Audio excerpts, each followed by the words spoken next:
Bonjour à tous, on se retrouve devant le télésiège de la Ramasse. Je vous emmène faire l'installation du dernier refuge avant la frontière franco-italienne, le Tauette.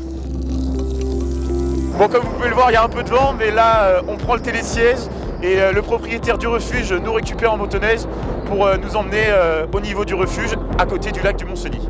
Bonjour. Bonjour. Ça va, Alexis? Très bien. On va mettre combien de temps environ à descendre au refuge en motoneige? Alors, en partant d'ici, là, grosso modo, une vingtaine de minutes à peine.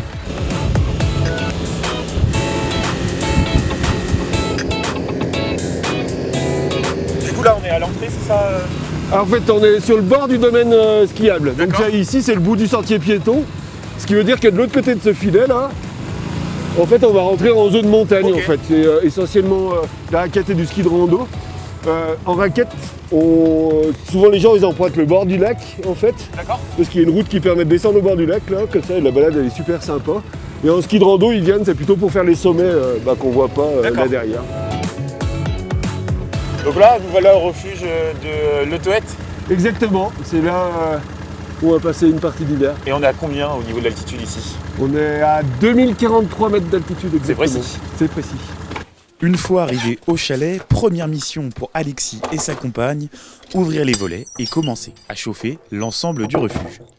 Et donc pour chauffer le chalet, tu fonctionnes comment? Et ben comme tu peux voir, on chauffe au bois en fait.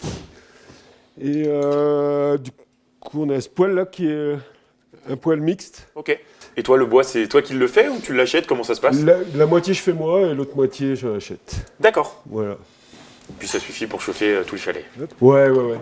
En attendant que la chaleur monte à l'intérieur, on se réchauffe dehors en déneigeant.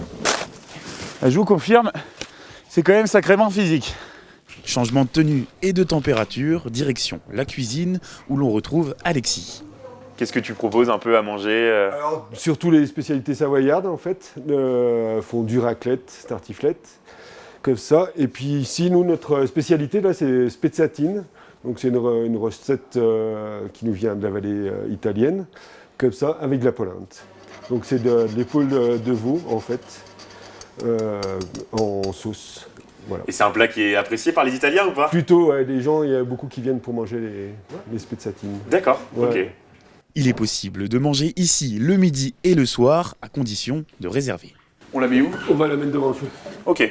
Donc quand les gens y viennent, en gros, ils mangent dans le coin, c'est ça? C'est ça. On mange devant ça, le c'est feu. la salle en fait où Et ils on mangent mange. sur les banquettes tranquillement, Et voilà, au chaud. au chaud. Je te suis. À l'étage, on découvre les dortoirs, 4 chambres, 18 couchages et 2 salles de bain avec toilettes. Et les gens qui viennent dans le refuge, en général, c'est des groupes? Ils viennent à plusieurs ou ça arrive que des gens dorment, ne se connaissent pas forcément et dorment Alors, en dans des chambres, mode enfin- refuge, donc hiver, tout le monde dort avec tout le monde. D'accord. Enfin, dans le sens où c'est en mode refuge, donc les gens partagent la chambre. L'été, c'est souvent des petites familles. Ok. Et ce qui est bien, justement, quand c'est les petites familles, c'est que les enfants adorent découvrir le côté mezzanine. Bah, elle a l'air d'ailleurs très sympa, cette mezzanine. On va je t'invite, peut-être. bah viens, allez, on va regarde, faire un tour. c'est hyper sympa. Enfin, moi, je trouve ça sympa. Les enfants, ils sont toujours... ça fait comme une cabane, tu vois? Je te suis. Ah ouais, bah faut pas être très grand. Non. C'est pas C'est pour très ça que adapté pour les pour moi, enfants, ça mais va pas. pour les enfants, ouais, ils doivent être bien. Ils ont l'impression d'être. Ouais, ça fait cocooning et non, c'est agréable, c'est vraiment agréable. Bah, c'est vrai qu'on est un peu seul au monde ici, mais il y a quand même tout le confort en fait de la vie quotidienne. Bah, le chauffage, l'eau, donc c'est déjà bien. Même Internet maintenant, imagine. C'est beau le progrès, on n'arrête pas. Ouais. Non, c'est confortable. C'est vrai que les clients, quand ils viennent l'hiver, ou l'été d'ailleurs, ils n'ont pas besoin d'amener leurs draps.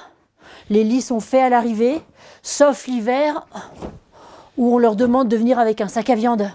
Bah, c'est la C'est un prochaine. indispensable un peu quand tu pars en refuge. D'accord. Et ben c'est Ouais. la prochaine question que j'allais te poser. Qu'est-ce qu'on a besoin d'emmener quand on vient dans le refuge? C'est quoi les choses qui sont déjà disponibles et les choses qu'on doit impérativement emmener? J'allais dire juste venir avec sa bonne humeur. Après, l'indispensable, je pense pas que ce soit quelque chose de matériel parce qu'on a déjà tout le confort ici. Et ouais, non, je pense que c'est d'abord sa bonne humeur et l'envie de partager un beau moment ensemble. Je pense que c'est d'abord ça, un refuge. Un moment de partage hors des sentiers battus, avec une vue qu'on ne retrouve nulle part ailleurs. Alors c'est vrai que la vue est assez exceptionnelle et j'imagine, même là avec ce voile de nuages, mais j'imagine que quand il y a un grand soleil, c'est... Ouais. Gros soleil et aussi la nuit parce que du coup il n'y a pas d'éclairage public nulle part là, qui éclaire et du coup on a des ciels étoilés incroyables. Dans l'espace commun, on peut admirer un objet d'antan, une baratte à beurre. Si j'ai bien compris, on met de l'eau froide ici pour que ça marche mieux, on met la crème ici et après on verrouille et il n'y a plus qu'à tourner. L'occasion de revenir sur l'histoire du lieu. Là, c'est des photos de la vallée avant la construction du barrage. 1968 et donc avant le barrage comme il est aujourd'hui. Ta famille ? Ma famille, elle montait en alpage en fait dans ces bâtiments-là. Là. C'était l'hospice, en fait l'hospice Napoléon. Et puis au-delà de ça, en fait sur le plateau du Bourstier, en fait, il y a Grand Croix. Là, c'est un premier hameau, c'était un village qui était habité à l'année, comme ça. Et ici la poste, comme ça. Et ça, c'est juste en dessous de chez nous.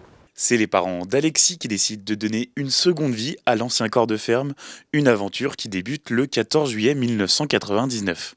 Vous êtes la pionnière de ce lieu ?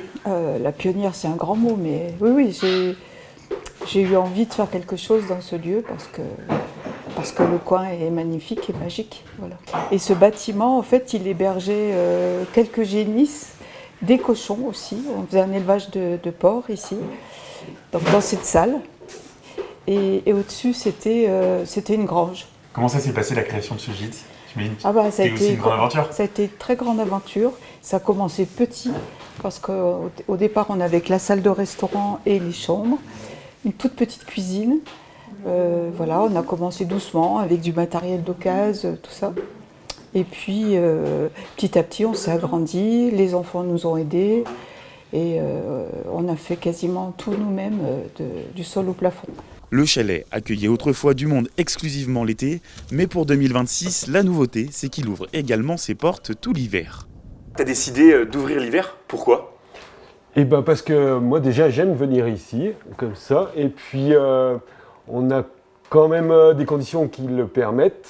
J'ai travaillé longtemps pour les stations de ski en tant que pisteur secouriste et maître chien. Donc j'ai une petite expérience quand même de la montagne l'hiver, quoi. Et ça me paraissait pas si insensé d'accueillir du public ici l'hiver. C'est quand même un défi en fait d'ouvrir l'hiver comparé à l'été. À mon avis, c'est une aventure. Ouais. Vraiment, c'est une vraie aventure. On laisse Alexis et Nathalie finir de préparer le refuge qui sera ouvert sur réservation dès le 28 janvier 2026. C'était Cindy Chalon et Quentin Gaborio pour Morgane Reportage. On se retrouve bientôt pour un nouveau numéro. À bientôt.